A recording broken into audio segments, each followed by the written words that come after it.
समूहाला काय म्हणतात? वाक्य म्हणतात, स्वरादी म्हणतात, शब्द म्हणतात का वर्ण म्हणतात? 48 नंबरचा क्वेश्चन. चला, जेवढे विद्यार्थी लाईव्ह आहेत फटाफट उत्तर द्या. 48 नंबरचा क्वेश्चन.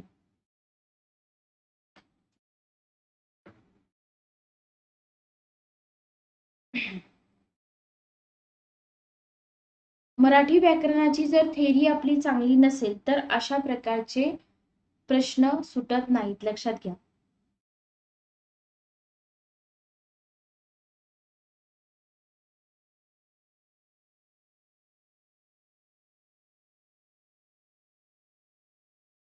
बघा, इथे तुम्हाला अक्षरांचा समूह म्हटलेला आहे, अर्थपूर्ण समूह म्हटलेला आहे आणि इथं क्रम पण आहे. ठीक आहे. जेव्हा ठराविक क्रम असतो आणि तो समूह अर्थपूर्ण असतो, बरोबर. जर तुम्हाला इथं अक्षरांच्या ठिकाणी शब्द आला असतं तर तुमचं उत्तर वेगळं असतं. इथं अक्षर आलेलं आहे.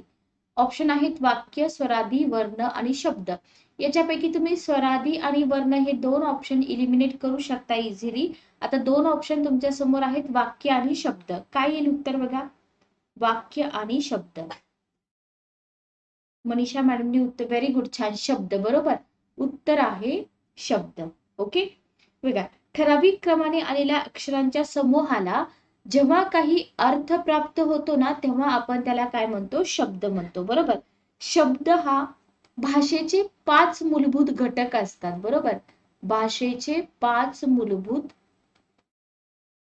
घटक असतात आणि त्या 5 मूलभूत घटकापैकी अक्षर हा एक घटक आहे. आता तुम्ही म्हणाल मॅडम 5 मूलभूत घटक कोणते? अक्षर हा एक घटक आहे, वर्ण हा एक घटक आहे, वाक्य हा एक घटक आहे आणि व्याकरण, बरोबर. व्याकरण. ठीक आहे. तर इथं तुमचं उत्तर आहे शब्द. क्लिअर? चला, उदाहरणार्थ बघा, आपण जर अक्षर घेतली त, प, ग, हा अर्थपूर्ण समूह होईल का? नाही होणार. पण जर तुम्ही पतंग असं लिहिलं तर हा अर्थपूर्ण होईल ना, याला तुम्ही शब्द म्हणणार. क्लिअर? चला, पुढचा क्वेश्चन घ्या. बोलणारा आणि ऐकणारा. क्वेश्चन तुम्हाला विचारलेला आहे. बोलणारा व ऐकणारा यांना जोडणारा पूल म्हणजे डॅश डॅश होय. पुस्तक, भाषा, भावना आणि प्रेम. बोलणारा व ऐकणारा यांना जोडणारा पूल म्हणजे डॅश डॅश होय. पुस्तक, भाषा, भावना आणि प्रेम.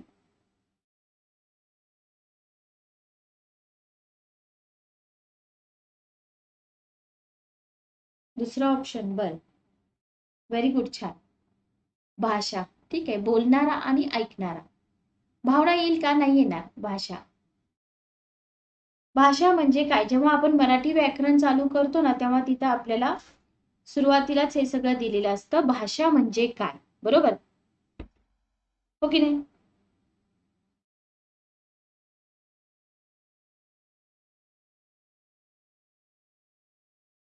चला, नेक्स्ट क्वेश्चन घ्या. पुढचा क्वेश्चन आहे, मन पटल या विसर्ग संधीची फोड ओळखा. मन अधिक पटल, मनस अधिक पटल, मनो अधिक पटल आणि मन अधिक पटल. विसर्ग संधी आहे ही, त्याच्यामुळं फोड ओळखायला काही तुम्हाला जास्त अवघड नाहीये. पण जर खूप घाईघाईमध्ये तुम्ही उत्तर दिलं तर चुकू शकतं.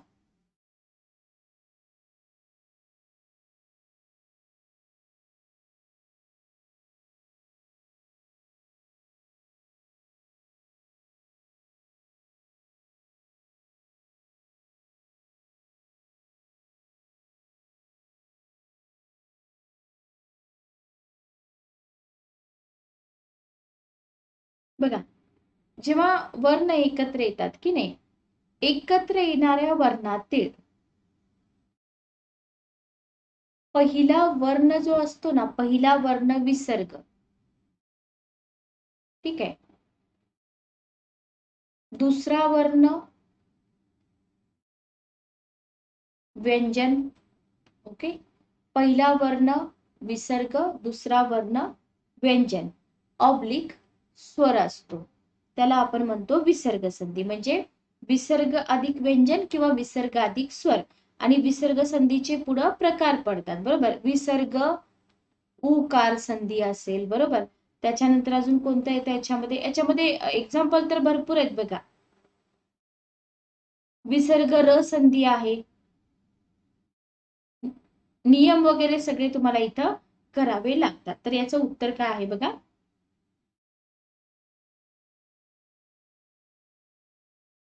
दुसरा ऑप्शन. व्हेरी गुड, छान. मनस अधिक पटल. Very good. चला बघा, एक्झाम्पल तुम्हाला कॉमन विचारले जातात बरं का. एक्झाम्पल कॉमन विचारले जातात, पण विद्यार्थी काय करतात मग, थेरी स्किप करतात. तर कधी कधी काय होतं, कधी कधी तुम्हाला कुठेतरी थेरीचा रेफरन्स घ्यावा लागतो, त्याच्यामुळं पूर्णपणे थेरी स्किप करू नका. 51 नंबरचा क्वेश्चन घ्या. उदार या विशेषणापासून भाववाचक नाम घडविण्यासाठी कोणते प्रत्यय उपयोगात येतात? य आणि ता, ई आणि त्व, ई आणि पना, य आणि ई. उदार या विशेषणापासून भाववाचक नाम घडविण्यासाठी कोणते प्रत्यय उपयोगात येतात? 51 नंबरचा क्वेश्चन.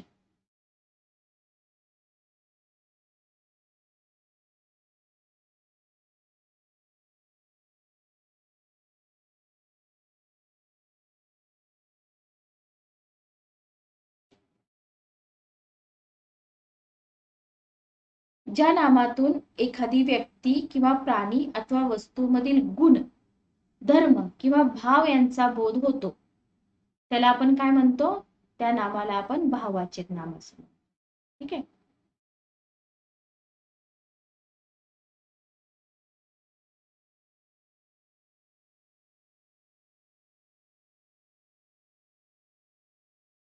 एक्कावन्न नंबरचा क्वेश्चन उत्तर येईल.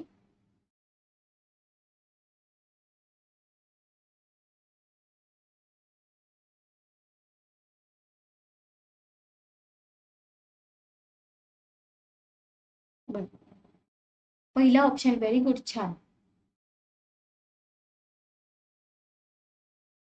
बरोबर आहे. बाकीचे विद्यार्थी चुकले तर चुकू द्या, उत्तर द्या.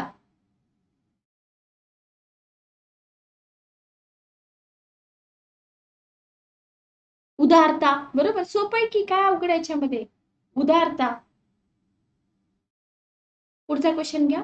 नामाचे मुख्य प्रकार किती आहेत?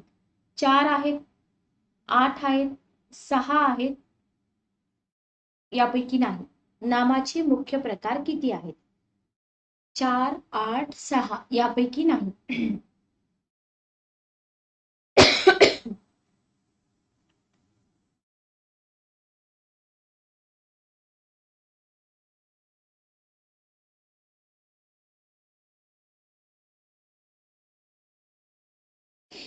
सर्वात सोपा क्वेश्चन आतापर्यंत. नामाचे प्रकार किती?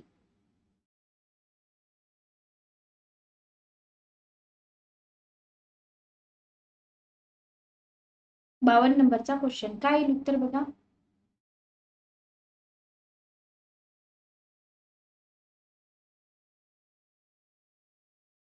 चौथा ऑप्शन. व्हेरी गुड, छान. यापैकी नाही. कारण का, इथं तुम्हाला 4, 8, 6 दिलेत. 4 प्रकार आहेत का मुख्य नामाचे? किती प्रकार आहेत मग? 3 आहेत. सामान्य नाम, विशेष नाम, भाववाचक नाम. बरोबर हो की नाही? क्लिअर. चला घ्या पुढचा क्वेश्चन. क्रियापदातील प्रत्यय रहित मूळ शब्दाला काय म्हणतात? मूळ शब्द, धातू, मूळ क्रियापद आणि साध्य. क्रियापदातील प्रत्ययरहित मूळ शब्दाला काय म्हणतात? मूळ शब्द, धातू, मूळ क्रियापद आणि साध्य.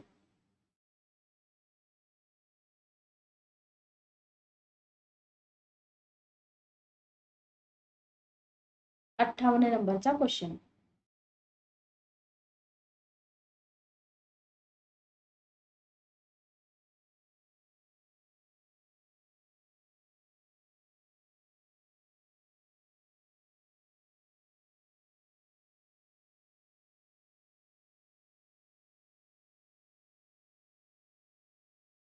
क्रियापदातील प्रत्ययरहित मूळ शब्दाला आपण काय म्हणतो? धातू असे म्हणतो. उदाहरणार्थ दे, कर, बोल, त्याच्यानंतर ये, जा, उठ, बस, खा. ओके. आणि तुम्हाला असाच एक क्वेश्चन विचारला जाऊ शकतो, धातू साधिते. ठीक आहे, धातू साधिते. धातूला, हे जे सगळे धातू आहेत ना, या धातूला विविध प्रत्यय लावून क्रिया अपुरी दाखवणाऱ्या शब्दांना काय म्हटलं जातं? धातू साधित किंवा कृदंते असं म्हटलं जातं. ठीक आहे, धातू साधित किंवा कृदंते असं म्हटलं जातं. चला पुढचा क्वेश्चन घ्या. व्हेरी गुड, छान. पुढारली या क्रियापदाचा प्रकार ओळखा. साधित क्रियापद, प्रयोजक क्रियापद, शक्य क्रियापद आणि संयुक्त क्रियापद. पुढारली या क्रियापदाचा प्रकार ओळखा. साधित, प्रयोजक, शक्य आणि संयुक्त.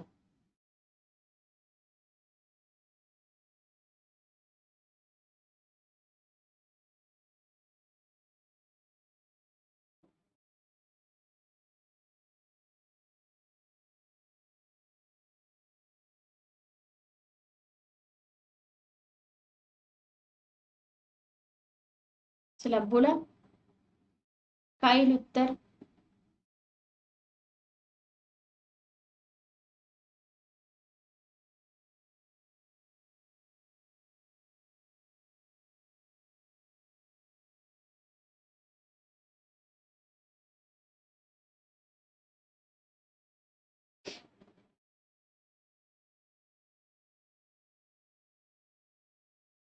शब्दसिद्धी टॉपिक मधून आहे का हा क्वेश्चन?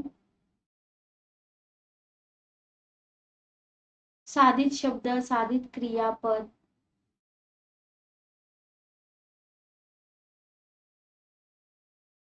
पहिला ऑप्शन बरोबर.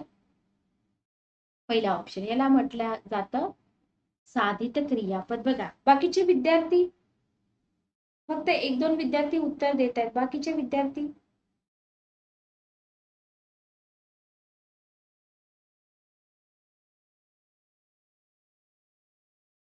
बघा, प्रॉपर जर इथं आपण बघितलं ना, जेव्हा नामे, विशेषणे, त्याच्यानंतर क्रियापदे, अव्यये इत्यादींना प्रत्यय लावून क्रियापदे तयार होतात, बरोबर. आणि त्यांचा उपयोग वाक्यात अर्थपूर्ण करण्यासाठी केला जातो. त्याला आपण काय म्हणतो? साधित क्रियापद म्हणतो, बरोबर. पाठीमाग आपण बघितले की नाही, जा, ये, कर, उठ, बस असे जे मूळचे धातू आहेत. Okay, clear. क्रियापद आणि त्याचे प्रकार आपण थेरीमध्ये अभ्यासलेलं असतं.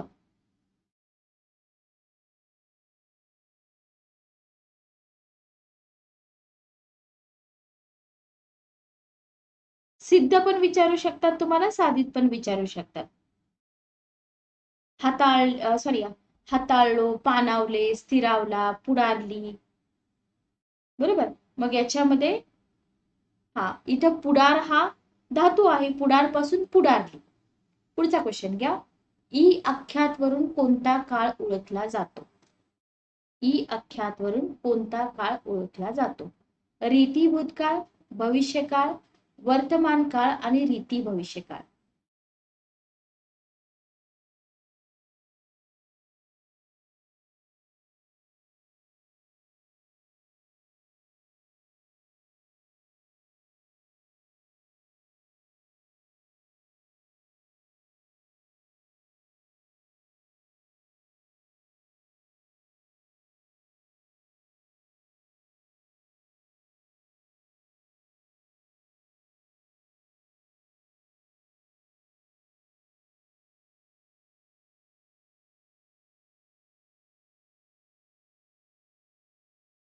चला द्या उत्तर फटाफट.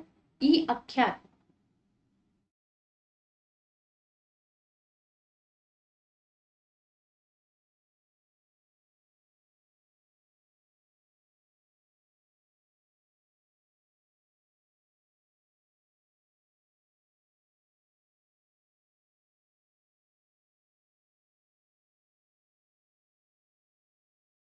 60 नंबरचा क्वेश्चन. रीती भूतकाळ, बरोबर. रीती भूतकाळ. बघा, अशा प्रकारचे क्वेश्चन जर तुम्ही कधी सोडवले नसते,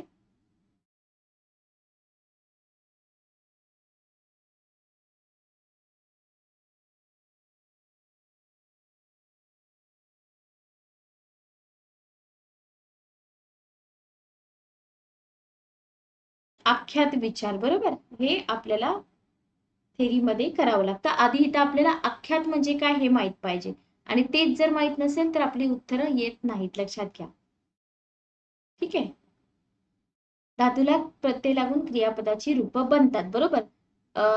बस हा उदाहरणार्थ बघा, बस. ठीक आहे, बस. ओके. बसतो, बसला, बसतात. आता ही जी रूपं आहेत ना क्रियापदांची, विविध काळ आणि अर्थ यांची रूपं आहेत, त्यांनाच आपण आख्यात असं म्हणतो. म्हणजे मराठी व्याकरणामध्ये आख्यात या शब्दाऐवजी काळ व अर्थ हे शब्द वापरले जातात, हे लक्षात असू द्या. तर याचं उत्तर आहे पहिला ऑप्शन, रीती भूतकाळ. पुढचा क्वेश्चन घ्या. कृपया उत्तर पाठवावे. क्रियापदाचा अर्थ ओळखा. स्वार्थ, विध्यर्थ, आज्ञार्थ आणि संकेतार्थ. कृपया उत्तर पाठवावे. क्रियापदाचा अर्थ ओळखा.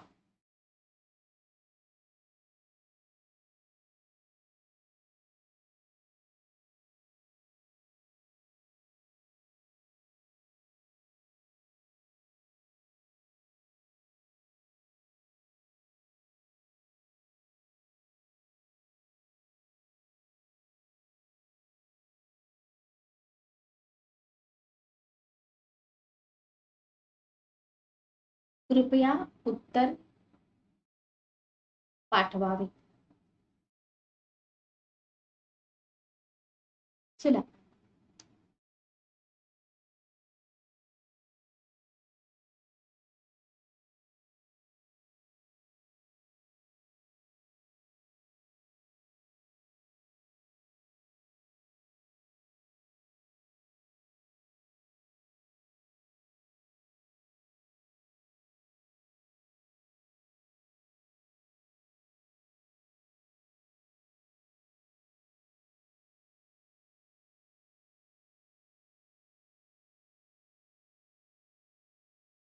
बघा, याचं उत्तर आहे 61 नंबरचा क्वेश्चन, बी ऑप्शन, विध्यर्थ, बरोबर.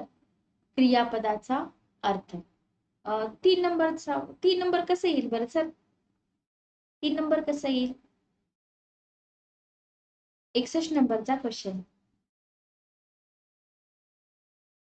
तुम्हाला क्रियापदाचा अर्थ विचारलेला आहे इथं.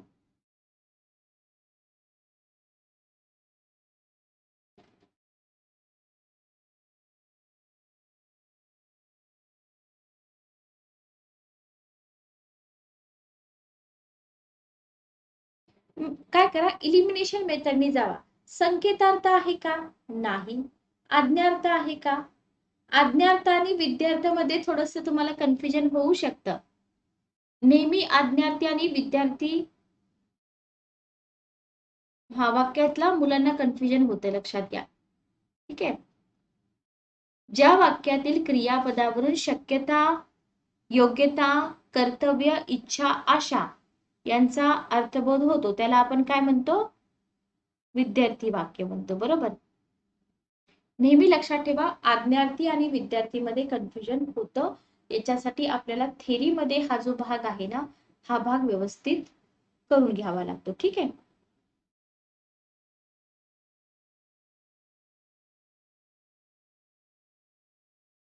आज्ञार्थी मधून काय असतं बघा, आज्ञार्थी मधून आज्ञा असते, आशीर्वाद असू शकतो, विनंती असते, उपदेश असतो, प्रार्थना, ह्या गोष्टींचा बोध होतो, त्याला आपण आज्ञार्थी म्हणतो. मग इथून तसं तुम्हाला काही दिसतंय का? नाही. म्हणजे हाही ऑप्शन तुमचा इलिमिनेट होतो.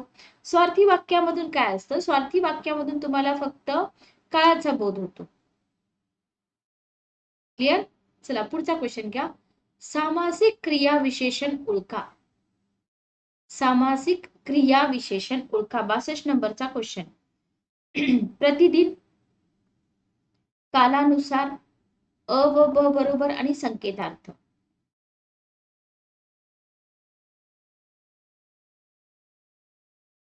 Hello Ram sir. नमस्ते नमस्ते.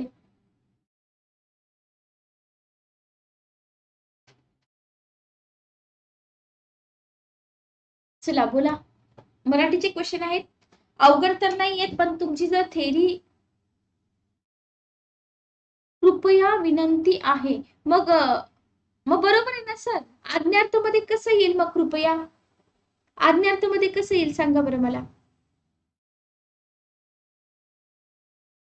क्रियापदाचा अर्थ विचारलाय ना तुम्हाला इथं. याच्यातलं क्रियापद मला सांगा. याच्यातील मला क्रियापद सांगा. तुम्हाला इथं क्रियापदाचा अर्थ विचारलाय. ठीक आहे, क्रियापदाचा अर्थ विचारलेला आहे, म्हणून तुमचं उत्तर बी ऑप्शन येणार ना विद्यार्थ. आलं का लक्षात?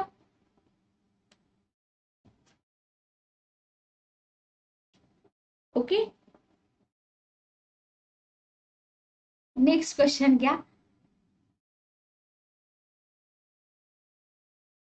62 नंबरचा क्वेश्चन समजलं ना? हा सर, ओके चला. होतं कन्फ्युजन कधी कधी. 62 नंबरचा क्वेश्चन घ्या. नाही नाही असू द्या. हे बघा, आपण इथे कशासाठी आलोय? आपण इथे अभ्यास करण्यासाठी चालूय, बरोबर? सॉरी म्हणू नका. इथं चुकलं तर चुकू द्या. इथं तुमचे किती पण डाऊट असतील तर विचारा, पण एक्झाम मध्ये चुकू नका. ओके. सामासिक क्रिया विशेषण म्हटलंय. 62 नंबरच्या क्वेश्चनचं उत्तर काय आहे बघा.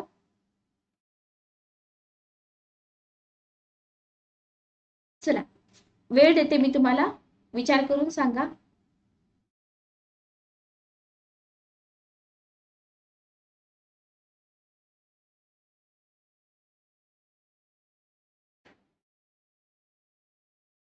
सामासिक क्रिया विशेषण. आता इथे तुम्हाला ना पहिल्यांदा सामासिक क्रिया विशेषण म्हणजे काय ते माहित पाहिजे, बरोबर? बघा, इथे क्रिया विशेषण शब्द आलाय, बरोबर?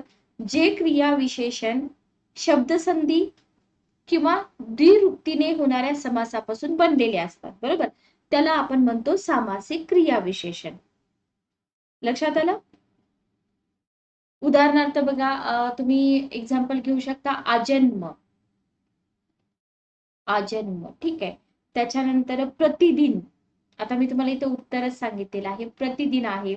या प्रतिदिनच्या ठिकाणी ना तुम्हाला अजून एक देऊ शकतात, गावोगाव. गावोगाव, म्हणून मी तुम्हाला बोलले. त्याच्यानंतर घरोघर. जर थेरी तुमची कच्ची असेल ना, तर तुम्हाला अशा प्रकारचे क्वेश्चन सॉल्व्ह करताना थोडा प्रॉब्लेम येऊ शकतो. उत्तर आहे प्रतिदिन, पहिला ऑप्शन. 62 नंबरचा क्वेश्चन समजलं का?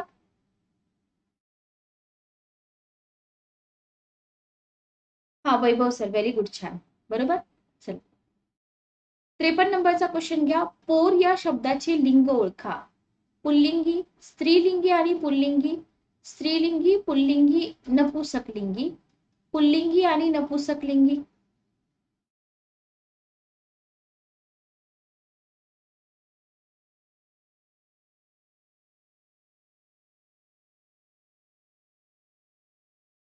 ओके, व्हेरी गुड, छान. हा फायदा होतो की नाही? हा, म्हणून थेरी कम्प्लीट पाहिजे. विद्यार्थी काय करतात बघा, मी तुम्हाला नाही म्हणत, काही विद्यार्थ्यांना काय वाटतं माहिती का, फक्त क्वेश्चन आणि आन्सर केलं ना आपली पोस्ट निघते, पण असं नसतं बघा. आता तुमची स्पर्धा एवढी वाढली आहे की तुम्हाला थोडंसं डीप नॉलेज किंवा मायक्रो लेवलला जाऊन अभ्यास करावाच लागतो. जास्त विषयांतर मी कधी करत नाही लेक्चरमध्ये, पण एवढी गोष्ट लक्षात ठेवा. 53 नंबरचा क्वेश्चन उत्तर आहे तिसरा ऑप्शन. व्हेरी गुड, छान. ते पोर, ती पोर, बरोबर. उत्तर आहे तिसरा ऑप्शन. चल, नेक्स्ट क्वेश्चन घ्या. वीट या शब्दाचे, ओके, तुम्हाला पोलीस भरती व्हायचंच आहे, व्हेरी गुड, छान. नक्कीच व्हाल सर. वीट या शब्दाचे सामान्य रूप कोणते? विटेचा, विटांचा, अ व ब बरोबर आणि वीट. फक्त हेल्थची काळजी घ्या. तुम्ही जेव्हा फिजिकल साठी तयारी करताना तेव्हा तिथं तुमच्या आरोग्याची काळजी घेणं फार महत्वाचं आहे. प्रॉपर डाएट वगैरे ठेवा, अति व्यायाम वगैरे करू नका. काय होतं, अभ्यास करायच्या नादामध्ये आपण ना या सगळ्या गोष्टींकडे दुर्लक्ष करतो. बर, सामान्य रूप विचारलेला आहे 54 नंबरचा क्वेश्चन. आणि जेव्हा तुम्ही हे क्वेश्चन करतात ना, तेव्हा तिथं तुम्ही रिव्हिजन नक्की करत चला की सामान्य रूप म्हणजे काय, हे आपल्याला आधी माहित पाहिजे. नामाला आणि सर्वनामाला विभक्ती प्रत्यय किंवा शब्दयोगी अव्यय लावण्यापूर्वी त्याच्या रूपात जो बदल होतो त्याला आपण काय म्हणतो, सामान्य रूप असं म्हणतो. बरोबर. म्हणजे इथं तुमचं उत्तर काय येईल, 54 नंबरचा क्वेश्चन अ आणि ब. ओके. दूरची वस्तू किंवा जवळची वस्तू दाखवण्यासाठी कोणत्या सर्वनामाचा वापर करतात? आत्मवाचक, संबंधी, दर्शक आणि सामान्य.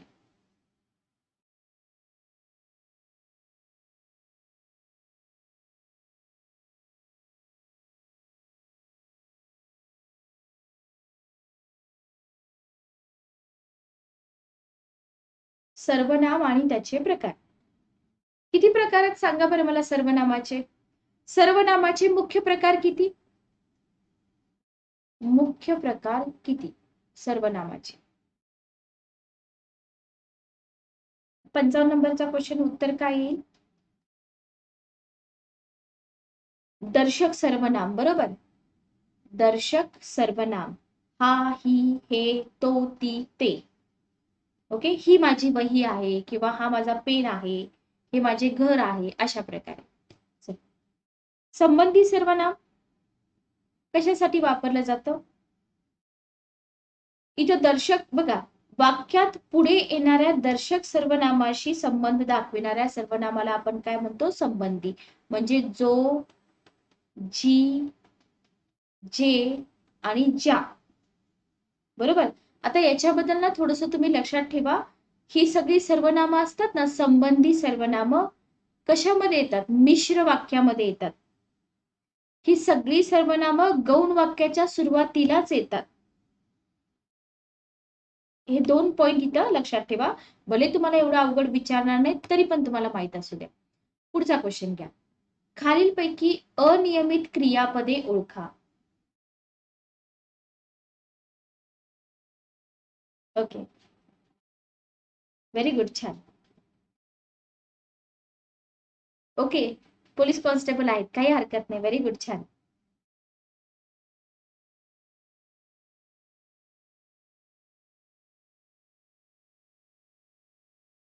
अनियमित क्रियापद काय विचारलंय बघा तुम्हाला.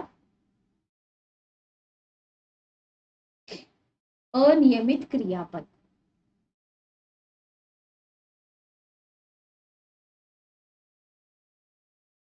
अनियमित क्रियापदाचे पुन्हा प्रकार पडतात का हो? अनियमित क्रियापदाचे पुन्हा प्रकार पडतात. क्रियापदे 2 प्रकारची असतात की नाही, नियमित आणि अनियमित. रेग्युलर वर्ब आणि आपण इंग्लिश मध्ये म्हणतो ना, हो की नाही.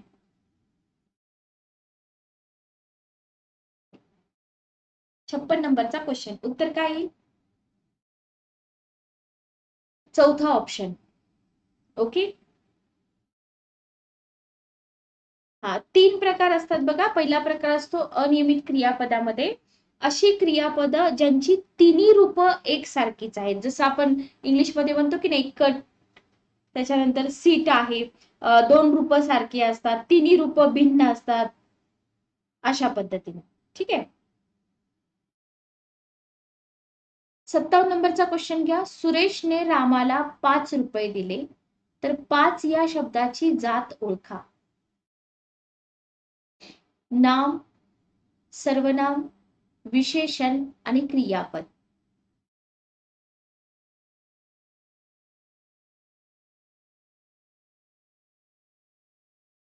Very good. छान. निकिता मॅडम, प्रताप सर, उस्ताद सर.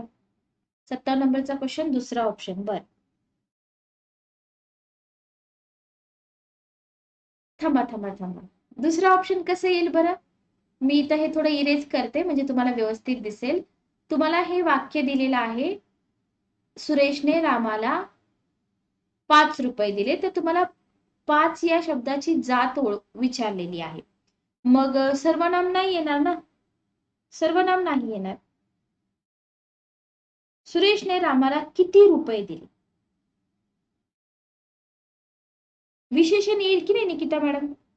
राम सर बरोबर उत्तर दिलं, विशेषण येईल. Very good. छान. विशेषण. ओके, समजलं? हा, घाईघाईमध्ये होऊ शकतं. पुढचा क्वेश्चन बघा. चामुंडा या अलंकारिक शब्दाचा अर्थ काय? श्रीमंत स्त्री, भांडखोर स्त्री, शिकलेली स्त्री आणि यापैकी नाही. चांगला क्वेश्चन आहे. चामुंडा या अलंकारिक शब्दाचा अर्थ तुम्हाला विचारलेला आहे.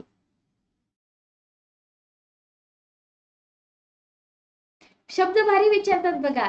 खूप. आपण तरी शब्दसंग्रहावरती अजून मी क्वेश्चन इथं घेतलेले नाहीयेत.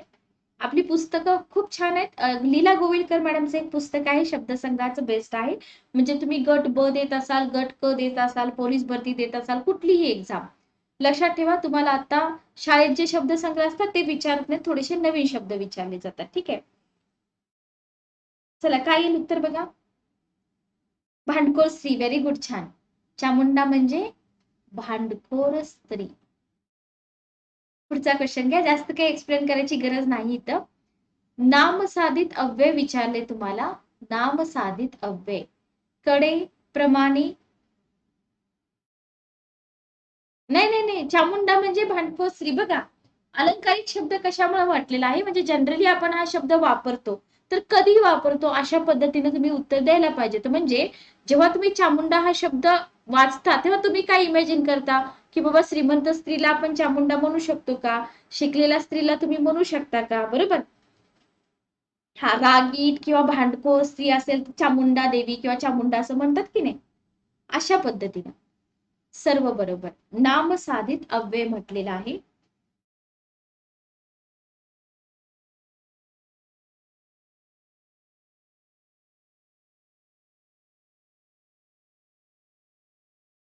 बघा किती सोपं आहे हे नामसाधित अव्यय.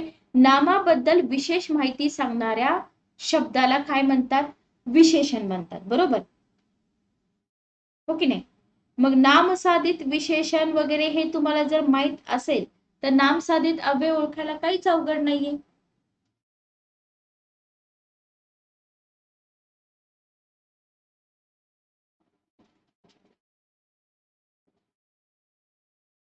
64 नंबरचा क्वेश्चन.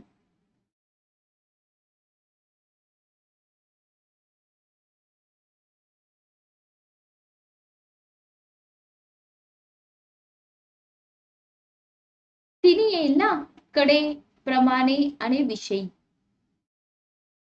ओके, किती विद्यार्थ्यांचं बरोबर आलं?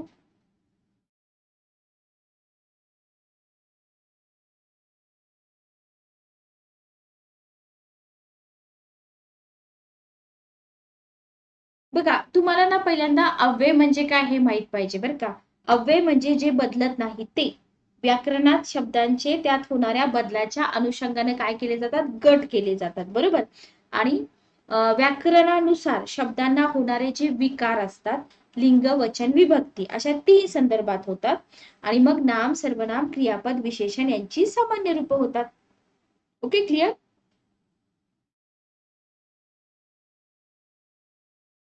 अव्ययांची सामान्य रूप होतात का सांगा बरं. तुम्हाला एक क्वेश्चन विचारते मी. अव्ययांची सामान्य रूपे होतात का? होत नाहीत. अव्ययाला आपण काय म्हणतो? अविकारी शब्द म्हणतो. त्याचं उत्तर आहे सर्व बरोबर. 65 नंबरचा क्वेश्चन घ्या. मुलाने बैलास मारले या वाक्यातील प्रयोग ओळखा. भावे प्रयोग, कर्तरी प्रयोग, कर्मणी प्रयोग आणि यापैकी नाही.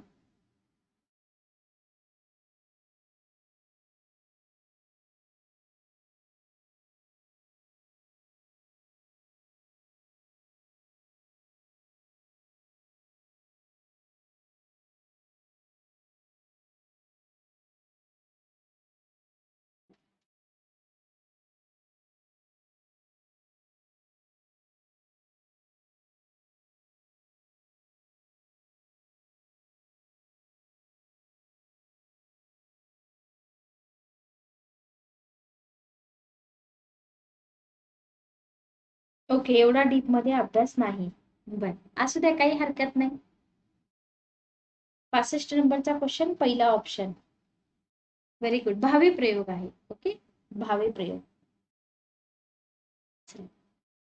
नेक्स्ट क्वेश्चन घ्या. मी उद्या मुंबईला जाईन.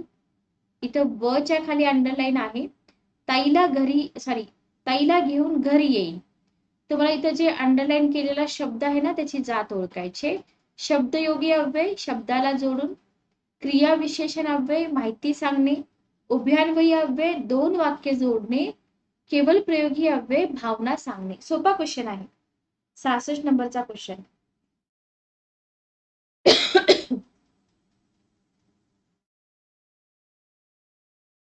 तिसरा ऑप्शन आहे बरोबर. हे एक वाक्य आहे आणि हे एक वाक्य आहे. ताईला घेऊन घरी जाईन. मी उद्या मुंबईला जाईन, ताईला घेऊन घरी येईन. बरोबर. उभयान्वयी अव्यय दोन वाक्य जोडणे. ओके. चला अमोल सर, आज उशिरा जॉईन झालात लेक्चरला. पुढचा क्वेश्चन घ्या. अजन्म समास ओळखा.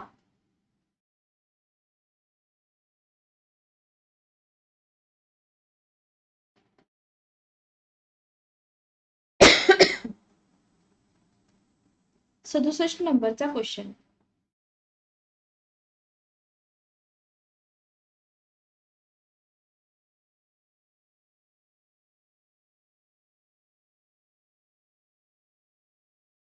समासामधलं पहिलं पद बघा. समासातील पहिले पद किंवा शब्द बहुधा अव्यय असून ते महत्वाचे असते आणि या सामासिक शब्दाचा उपयोग क्रिया विशेषणासारखा केलेला असतो, तेव्हा त्याला आपण काय म्हणतो? अव्ययी भाव समास म्हणतो. बरोबर. काय येईल उत्तर बघा. डेफिनेशन तर मी तुम्हाला इथं सांगितलेली आहे.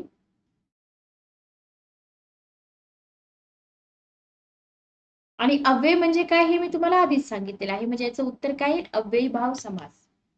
काही विद्यार्थी काय करतात माहिती का, ज्यांना थेरी वाचणं बोर होतं ना, ते विद्यार्थी एक्झाम्पलच लक्षात ठेवतात. उदाहरणार्थ बघा, तत्पुरुष समासाची जेवढी आहेत तेवढी एक्झाम्पल लक्षात ठेवतात, बहुव्रीहीची लक्षात ठेवतात. बरोबर. हा नंतर बघा, काही हरकत नाही. तर एक्झाम्पल तर लक्षात ठेवा तुम्ही, काहीच हरकत नाही. पण एकदा का थेरी तुम्ही लक्षात ठेवली ना, मग तुम्हाला जास्त टेन्शन घ्यायची गरज नाही. ओके. चला, खालीलपैकी उद्गारार्थी वाक्य ओळखा. काल रात्री खूपच उकडले. काय उकडले ही रात्री, इथं आहे एक्सक्लामेटरी मार्क. फुकट दिले तर कोण नको म्हणेल, इथं क्वेश्चन मार्क आहे. जगात सर्व सुखी असा कोण आहे. बघा, तुम्ही जेवढे विद्यार्थी नवीन आहात ना, जर तुम्हाला आपल्या चॅनलचा ग्रुप आहे, व्हॉट्सअप ग्रुप, मी इथे तुम्हाला माझा नंबर शेअर करते. 9404033073. जर तुम्हाला माझ्या कॉन्टॅक्ट मध्ये राहायचं असेल किंवा ग्रुपमध्ये ऍड व्हायचं असेल तर तुम्ही मला व्हॉट्सअप वरती मेसेज करू शकता. ठीक आहे. 68 नंबरचा क्वेश्चन. काय येईल उत्तर? दुसरा ऑप्शन. बर, दुसरा ऑप्शन. व्हेरी गुड, छान. एक्सप्लेन करायची गरज आहे निकिता मॅडम? नाही ना. सोपं आहे की नाही? उद्गारार्थी वाक्य, इथं एक्सक्लामेटरी मार्क बघायचा आणि शब्दरचना बघायची. सोपं आहे. ती गुलाबी उषा म्हणजे परमेश्वराचे प्रेम जणू. एका एका शब्दावरनं तुमची उत्तरं आली पाहिजेत. अलंकार विचारलाय तुम्हाला इथं. उत्प्रेक्षा, उपमा, रूपक आणि दृष्टांत. 69 नंबरचा क्वेश्चन. याच्या आधी पण अलंकारावरचे क्वेश्चन मी घेतले होते.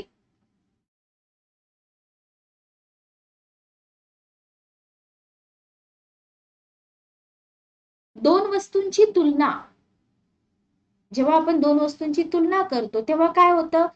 वाक्यामधलं जे उपमेय हे जणू उपमानच आहे अशी आपण काय करतो?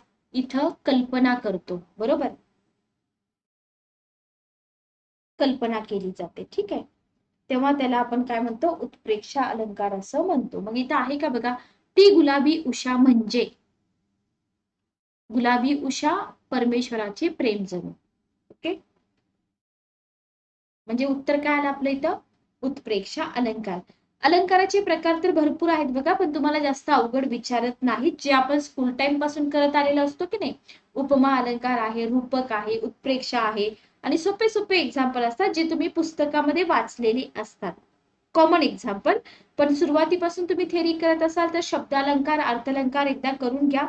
अनुप्रास असेल, त्याच्यानंतर रूपक अलंकार असेल, यमक पण विचारला जातो, श्लेष विचारला जातो. नेक्स्ट क्वेश्चन घ्या. कटक या शब्दाचा विरुद्धार्थी शब्द ओळखा. सैन्य, स्वेद, कष्टाळू व मेहनती आणि आळशी. कटक या शब्दाचा विरुद्धार्थी शब्द ओळखा. 70 नंबरचा क्वेश्चन.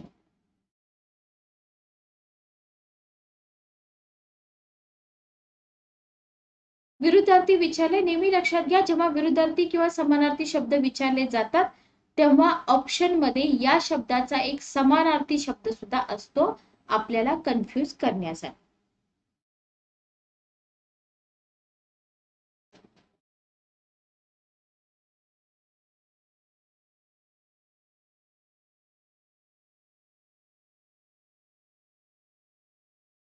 चला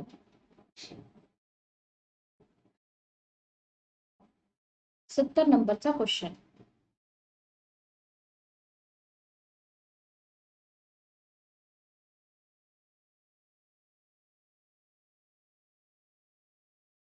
सैन्य बरोबर.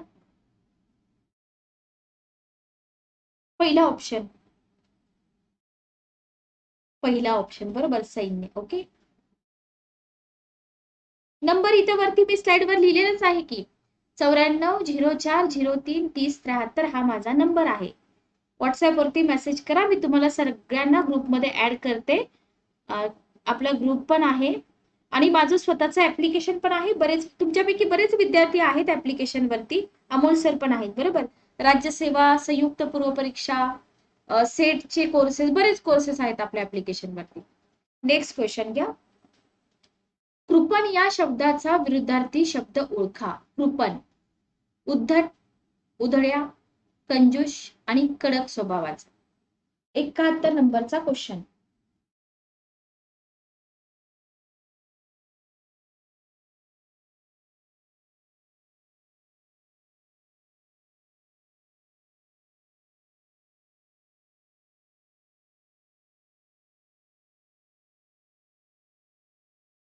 चला द्या उत्तर.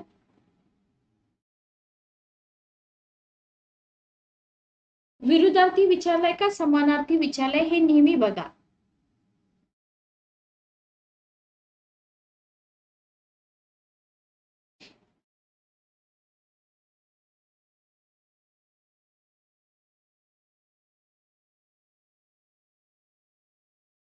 दुसरा ऑप्शन बरोबर. ज्या ज्या विद्यार्थ्यांनी दुसरा ऑप्शन दिलाय बरोबर आहे, उधळ्या. बरोबर. ओके. खालीलपैकी शुद्ध शब्द ओळखा. तुम्हाला इथं काय करायचं आता, बरोबर लिहिलेला शब्द फक्त ओळखायचा आहे. बी ऑप्शन. व्हेरी गुड, छान. Thank you Amol sir. Amol sir माझ्याकडे राज्यसेवा बॅचला आहेत. कंबाईनचा यांचा स्कोर लास्ट टाइम खूप छान होता, फक्त करंट अफेअर्स मुळे प्रिलियम गेली असं आपण, पण यावेळेस डेफिनेटली त्यांचा रिझल्ट येणारच. आणि आपल्या चॅनलवरचे बरेच विद्यार्थी आहेत ज्यांचे फक्त युट्यूबवरचे लेक्चर करून 48+ स्कोर आहेत, लक्षात घ्या. पहिला ऑप्शन अतिथी. बर, वेलांटी, उकार, काना, मात्रा सगळं बघा. इथं बघा, इथं आ आहे त्याच्यामुळे हे चुकलं. इथं अतिथी आहे याच्यामुळे चुकलं. उत्तर आहे अतिथी. Okay, clear. चल, हे सगळं मी इरेज करते म्हणजे तुम्हाला डिस्टर्ब नाही होणार. 78 नंबरचा क्वेश्चन घ्या. लाला हरदयाळ यांनी गदर संघटनेची स्थापना कोठे केली. लाला हरदयाळ यांनी गदर संघटनेची स्थापना कोठे केली. शिकागो, अमेरिका, हॉलंड, फ्रान्स आणि रशिया. आणि याच क्वेश्चन मधून तुमचा अजून एक क्वेश्चन बनतो की गदर संघटनेची स्थापना कोणी केली. 2 क्वेश्चन तुमचे इथून बनतात. ठीक आहे. बर, लेक्चर संपल्यावर तुम्ही मला मेसेज करा. लेक्चर संपल्यावर मेसेज केले तरी चालेल, मी सगळ्यांना ग्रुपमध्ये ऍड करते, काय टेन्शन घेऊ नका. पहिला option Chicago. Okay, very good, छान. कोणी दिलं उत्तर? Deepak sir, Pratap sir, Amol sir. पहिला ऑप्शन शिकागो, अमेरिका. ठीक आहे.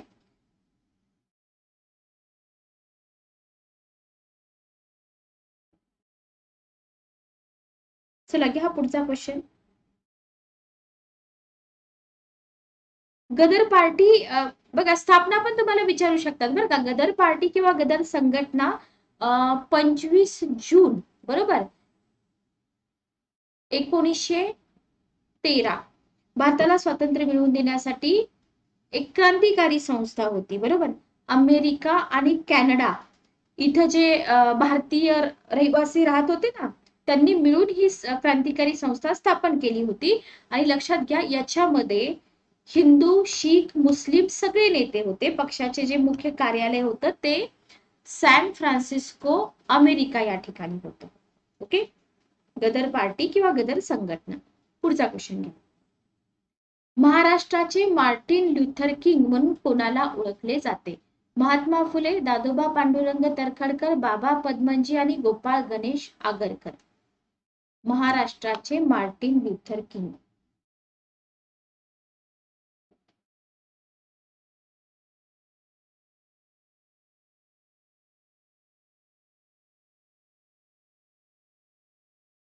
उत्तर याचं एकदम इझी आहे बघा. 79 नंबरचा क्वेश्चन आहे हा.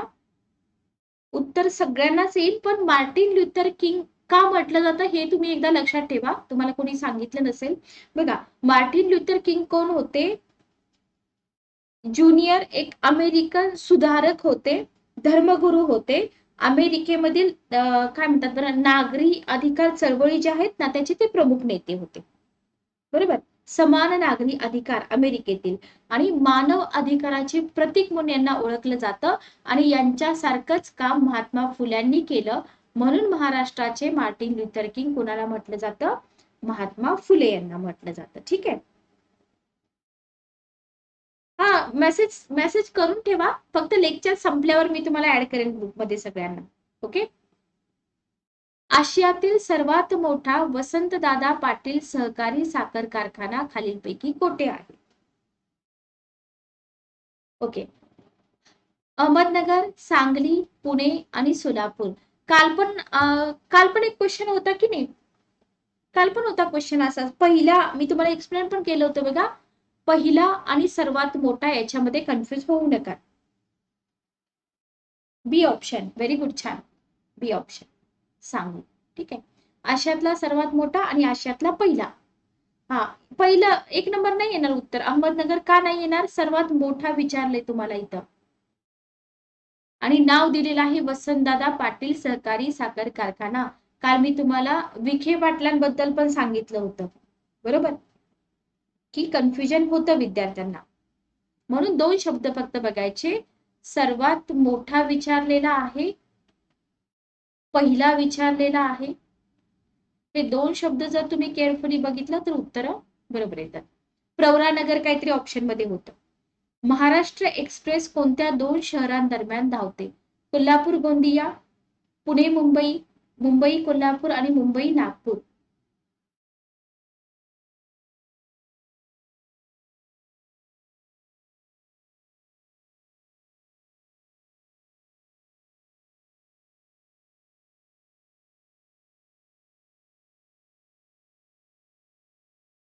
एक्क्याऐंशी नंबरचा question. Maharashtra express.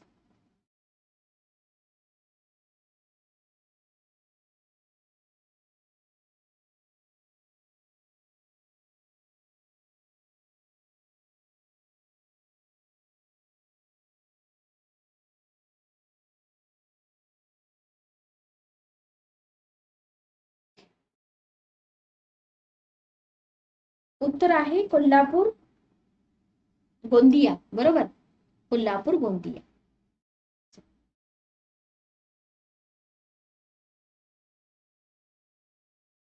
Very good. छान. बरोबर आहे. ओके चला तर आपण थांबूया मग आज इथं. बरं किती क्वेश्चन झाले आणि तुमचे किती क्वेश्चन बरोबर आले सांगता का जरा? बघा 25 क्वेश्चन होत असतील, 30 क्वेश्चन होत असतील, याच्यापैकी तुमचे 18, 19 असे क्वेश्चन बरोबर यायला पाहिजेत. एक दोन क्वेश्चन चुकले तर हरकत नाही, कारण एक दोन क्वेश्चनच नवीन असतात, शब्दसंग्रह वगैरे, बाकी तर सगळं कॉमनच आहे. क्वेश्चन आपण घेत आहोत या पुस्तकामधून. पुस्तक मागवताना जर तुम्हाला काही अडचण आली तर मी तुम्हाला ग्रुपवरती, आता तुम्हाला ग्रुपमध्ये ऍड करते मी सर्वांना. ज्या विद्यार्थ्यांना नंबर समजला नसेल, मी पुन्हा एकदा तुम्हाला इथं नंबर लिहून देते. एकच मिनिट थांबा. बर, इथंच लिहून देते. 9404033073. या सगळ्या पुस्तकांच्या लिंक मी तुम्हाला ग्रुपवरती देते. तुम्ही डायरेक्ट ग्रुपवरती जाऊन लिंकवरून पुस्तकं मागवू शकता. ठीक आहे, ओके. ओके, लेक्चर कंटिन्यू करू. सर पुढे पण मला एक लेक्चर असतं ऍप्लिकेशनला, त्याच्यामुळे मी थांबते. 8 वाजलेत. आज थोडा उशीर झाला होता लेक्चर घ्यायला. आणि नवीन विद्यार्थी चॅनलला सबस्क्राईब करा. डेली संध्याकाळी 7 वाजता आपलं लेक्चर असतं. एकही दिवस लेक्चरला सुट्टी नसते. 7 ते 8 लेक्चरचं टायमिंग आहे. Okay Deepak sir. Thank you Pratap sir. जे जे विद्यार्थी आज जॉईन झालेले आहेत ना, पहिल्यांदाच जॉईन झालेत, पाठीमागचे पण लेक्चर नक्की बघून घ्या, तुम्हाला खरंच उपयोगी पडतील. आणि आपण कॉमन क्वेश्चन घेतच नव्हतो. इथं तुम्हाला काय दिसतंय, 90% प्रश्न तुम्हाला याच पुस्तकातून दिसत आहेत. या पुस्तकामध्ये 7,000 प्रश्न आहेत. 7,000 प्लस म्हणू शकता, कारण या 7,000 प्रश्नांचं अनालिसिस जर तुम्ही व्यवस्थित केलं तर तिथून तुमची 25,000 प्रश्नांची तयारी होते. क्लिअर. कालचं लेक्चर बघा. कालचं लेक्चर स्पेसिफिक कोकण विभाग, म्हणजे कोकण विभागावरती बरेच क्वेश्चन होते कालच्या लेक्चरमध्ये. काही क्वेश्चन तुम्हाला सांगली जिल्ह्यावरती होते. तर जिल्हानिहाय विशेष वर्गीकरण आपल्याला घ्यावं लागतं, कारण का, तुमच्या ज्या एक्झाम आहेत ना, तलाठी भरती असेल, पोलीस भरती असेल, तर तुमच्या जिल्ह्याबद्दल तुम्हाला खूप सारी इन्फॉर्मेशन विचारली जाते, बरोबर. त्याच्यामुळे आपल्या जिल्ह्याबद्दल आपल्याला सगळी माहिती पाहिजे. ओके. आणि बाकी तुम्हाला जर काही अडचण आली अभ्यासाशी संबंधित तर तुम्ही मला व्हॉट्सअपवरती मेसेज करा. आधी केसागरचा विद्यार्थी आहे. बाकी तुम्ही जसं तुम्हाला अडचण येईल तसं तुम्ही मला कॉल पण करू शकता, मेसेज पण करू शकता. ठीक आहे. चला सर्वांना, बरं आता संक्रांत झालेली आहे, आता काही शुभेच्छा देण्यात अर्थ नाहीये. बरं थांबूया मग, आपण इथं भेटूया उद्या संध्याकाळी 7 वाजता. फक्त चॅनलला सबस्क्राईब करा, नोटिफिकेशन येणार नाहीत, म्हणजे 7ला बरोबर नोटिफिकेशन येऊन जाते तुम्हाला. ठीक आहे. चला, गुड नाईट, टेक केअर.